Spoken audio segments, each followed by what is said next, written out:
నమస్తే, welcome to our voice. నేను journalist నవత. హిందూ సమాజాన్ని పునరుజ్జీవింప చేయడమే గత 100 ఏళ్లుగా రాష్ట్రీయ స్వయం సేవక్ సంఘ్ ఎజెండాగా ఉందని సర్ కార్యవాహక్ దత్తాత్రేయ హోస్బలే స్పష్టం చేశారు. సంఘ్ ఎజెండా హిందూ సమాజాన్ని సంఘటితపరచడం అని పేర్కొంటూ అంటరానితనం వంటి అనేక అంతర్లీన లోపాల కారణంగా ఇది ఒక కఠినమైన కార్యమని తెలిపారు. బెంగళూరులో 3 రోజుల పాటు జరిగిన అఖిల భారత ప్రతినిధి సభ సమావేశాల సందర్భంగా మీడియా సమావేశంలో సంఘ్ శతాబ్ది లక్ష్యాలను వివరిస్తూ సామరస్యపూర్వక సమాజం, దేశం కోసం అందరినీ ఏకం చేసే శాఖలు, తన దేశ వ్యాప్త కార్యకలాపాల ద్వారా సంఘ్ అదే సాధించడానికి స్థిరంగా పనిచేస్తోందని వివరించారు.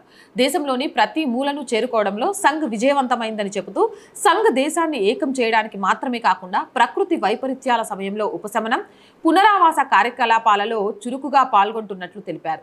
ఈ సంవత్సరం విజయదశమి రోజున సంఘ్ 100 సంవత్సరాలు పూర్తి చేసుకుంటున్న సందర్భంగా రాబోయే సంవత్సరం తన కార్యం, పని విస్తరణ, ఏకీకరణపై దృష్టి పెడుతున్నట్లు చెప్పారు. సంఘ్ ఉద్దేశం ఈ సందర్భంగా ఉత్సవాలు జరుపుకోవడం కాకుండా ఆత్మ పరిశీలన, సంఘ్ పనికి సమాజం ఇచ్చిన మద్దతును గుర్తించడం, దేశ లక్ష్యానికి సమాజాన్ని వ్యవస్థీకరించడానికి మమ్మల్ని మేము తిరిగి అంకితం చేసుకుంటామని ఆయన వివరించారు.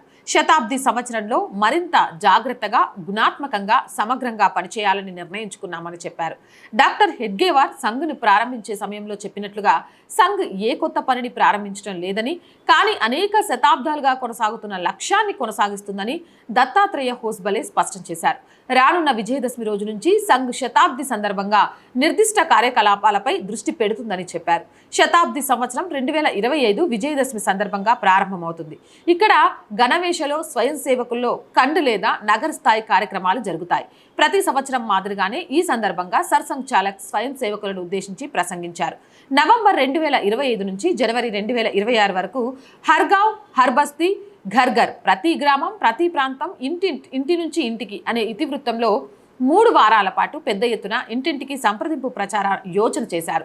స్థానిక శాఖల ద్వారా సంఘ సాహిత్యం పంపిణీ చేస్తారు, కార్యక్రమాలు నిర్వహిస్తారు. అన్ని మండల్ లేదా బస్తీలలో హిందూ సమ్మేళనాలను వివక్ష లేకుండా అందరి దైనందిక జీవితంలో ఐక్యత, సామరస్యం, దేశ లక్ష్యానికి ప్రతి ఒక్కరి సహకారం, పంచ పరివర్తనలో ప్రతి వ్యక్తి భాగస్వామ్యం అనే సందేశంతో నిర్వహిస్తారు.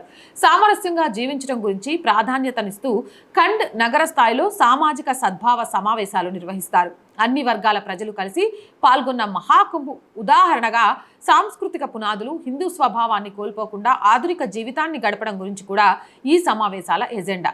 జిల్లా స్థాయిలో ముఖ్యమైన పౌరుల సంభాషణలను నిర్వహిస్తారు. ఈ కార్యక్రమాల ద్వారా జాతీయ సమస్యలపై సరైన కథనాలను ఏర్పాటు చేయడంపై, నేటి సమాజంలో ప్రబలంగా ఉన్న తప్పుడు కథనాలను పక్కన పెట్టడంపై దృష్టి సారిస్తారు. యువత కోసం ప్రత్యేక కార్యక్రమాలను ప్రాంత విభాగాల యోజన చేస్తాయి. 15 నుంచి 30 సంవత్సరాల మధ్య వయసు గల యువత కోసం అనేక కార్యక్రమాలు చేపడతారు.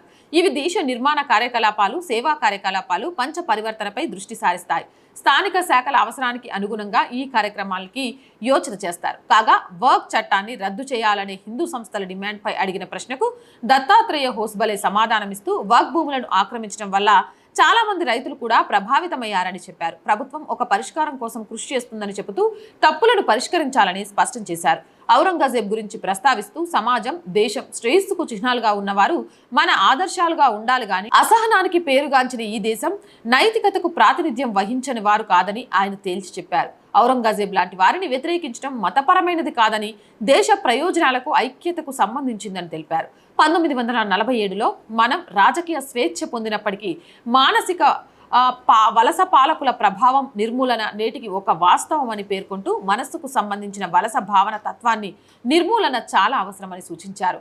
మత ఆధారంగా రిజర్వేషన్లపై ఒక ప్రశ్నకు కోర్టులు అనేకసార్లు ప్రభుత్వ చర్యలను పక్కన పెట్టాయని గుర్తు చేశారు. అవి రాజ్యాంగ విరుద్ధమని స్పష్టం చేస్తూ అలాంటి రాజకీయ చర్యలతో ముందుకు సాగే వారెవరైనా రాజ్యాంగ నిర్మాతల ఉద్దేశానికి విరుద్ధంగా వ్యవహరిస్తున్నట్లే అని ఆయన స్పష్టం చేశారు. ప్రస్తుత జాతీయ పరిస్థితిపై, ముఖ్యంగా మణిపూర్ పరిస్థితి, సంఘ్ తీర్మానాన్ని ప్రస్తావిస్తూ ప్రభుత్వం తమ అంచనా ఆధారంగా కొన్ని చర్యలు తీసుకుందని, మణిపూర్ ప్రజల జీవితాలు సాధారణ స్థితికి తిరిగి రావడానికి, సామరస్యంగా జీవించడానికి అన్ని చర్యలు తీసుకోవాలని సంఘ్ చెప్పిందని పేర్కొన్నారు. ఏదేమైనా రాష్ట్రీయ స్వయం సేవక్ సంఘ్ 100 సంవత్సరాలను పూర్తి చేసుకున్న సందర్భంగా సమాజంలో దేశ హితానికి ఆలోచించే విధంగా ప్రతి కార్యాచరణను రూపొందిస్తూ ఇంటింటికి వెళ్తూ దేశానికి సంబంధించిన విషయాల్ని అలాగే సమాజంలో ఉన్న అనేక నిర్మూలన అంశాలను చర్చించి వాటిని నిర్మూలించడం కోసం తమ వంతు ప్రయత్నం చేస్తూనే ఉంది. రాష్ట్రీయ స్వయం సేవక్ సంఘ్ అనేది స్వార్థం కాదండి, దేశం కోసం పనిచేస్తున్న ఒక సంస్థ.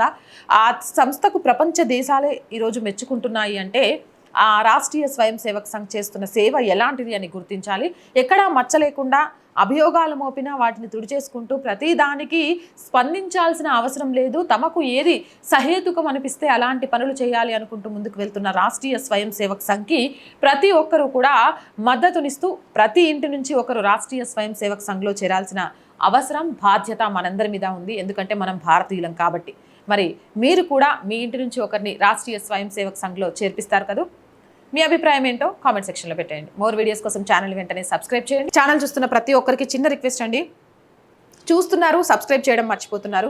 Please subscribe our channel. మీరు చేసే ప్రతి సబ్స్క్రిప్షన్ ఆర్ వాయిస్ కుటుంబాన్ని పెంచుతుంది.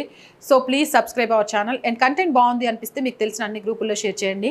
మీరు చేసే ఒక్కొక్క లైక్ వీడియో వైరల్గా మారడానికి కారణమవుతుంది. So please subscribe, like and share our channel. And ఆర్థికంగా ఆర్ వాయిస్కి చేయుతగా నిలవండి. మీరు చేసే ప్రతి చిన్న సహాయం కూడా ఛానల్ని నిలబెట్టుకోవడానికి అనుక్షణం తపన పడుతున్న మధ్యతరగతి అమ్మాయికలకు సహకారం అందించినట్టు అవుతుంది. సో ప్లీజ్ ఆర్థికంగా సపోర్ట్ చేయాలి అనుకునేవారు సబ్స్క్రిప్షన్ పక్కనే జాయిన్ అనే బటన్ ఉంది. 1 to 5 లెవెల్స్ ఉన్నాయి. ఏదో ఒక లెవెల్లో సపోర్ట్ చేయండి. అలాగే స్క్రీన్ మీద గూగుల్ పే, ఫోన్పేతో పాటు అకౌంట్ డీటెయిల్స్ కూడా ఉన్నాయి. మీకు తోచిన సహాయం చేయడం ద్వారా ఈ ఛానల్ని నిలబెట్టాలి అనే ఒక అమ్మాయికలకు సహకారాన్ని అందించండి. వ్యాపార ప్రకటనల కోసం ఎంతోమంది వ్యాపారవేత్తలు ఉండే ఉంటారండి. మీ వ్యాపార ప్రకటనల కోసం చాలా పెద్ద మొత్తంలో ఖర్చు పెడుతూ ఉంటారు. మాలాంటి చిన్న ఛానల్స్కి చిన్న యాడ్ ఇవ్వడం ద్వారా మీ వ్యాపారం వృద్ధి చెందుతుంది, మాకు ఆర్థికంగా చేయుతగా ఉంటుంది. కాబట్టి వ్యాపార ప్రకటనల కోసం 8328500576 నెంబర్ని సంప్రదించండి. అలాగే ప్రజా సమస్య ఏదైనా మీ గొంతుకను మా గొంతుకుగా వినిపిస్తాం.